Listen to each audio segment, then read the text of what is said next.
भाजपशी मतभेद असले तरी आम्ही त्यांच्याशी बोलायला तयार असल्याचं उद्धव ठाकरेंनी सिल्लोडच्या एका सभेत म्हटलंय। सिल्लोडचे स्थानिक संदर्भ देत सत्तारांची गुंडगिरी मोडण्यासाठी भाजप कार्यकर्त्यांनी साथ द्यावी आणि हे असं आवाहन उद्धव ठाकरेंनी केलंय। त्याला प्रत्युत्तर देताना अब्दुल सत्तारांनी उद्धव ठाकरेंवर प्रहार केलाय।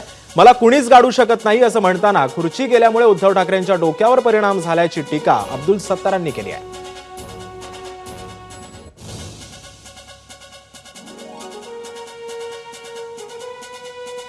काल सुद्धा त्यांच्या व्यासपीठावरती सुप्रियाताईला शिवीगाळी करणारा हा त्यांचा उमेदवार, त्याचा प्रचार करण्यासाठी मोदी आले होते। म्हणजे एकूणच संपूर्णपणाने यांच्या सगळ्यांचा थरा खालावलेला आहे।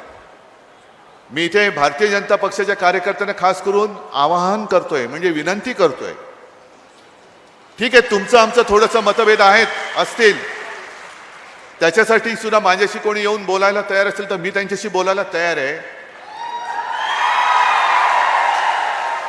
पण आता आपण सगळे मिळून सिल्लोडला लागलेला कलंक हा धुवून टाकूया।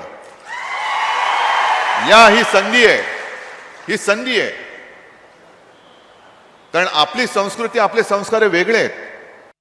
मी तर त्यांना पहिले गाडलेलं आहे 2.5 वर्ष अगोदर। मला कोणी गाडू शकत नाही, ना भारतीय जनता पार्टी असो का अजून कोणती असो। मी जे बोलू लागलो, मी ऐतिहासिक मताने निवडून येणार आणि उद्धव साहेबाला ते उत्तर मिळणार आणि तो उत्तर त्यांना 23 तारखेला मिळेल। पण तुम्हाला जेलमध्ये टाकू असं त्यांनी, अरे त्यांना जेलमध्ये टाकण्याची पाळी आलेली आहे, ते मला काय जेलमध्ये टाकणार, हे जलुसी आहे। त्यांना पाय उतार केला मी मुख्यमंत्री पदावरून, त्याची जलुसी आहे। एबीपी माझा, उघडा डोळे बघा नीट।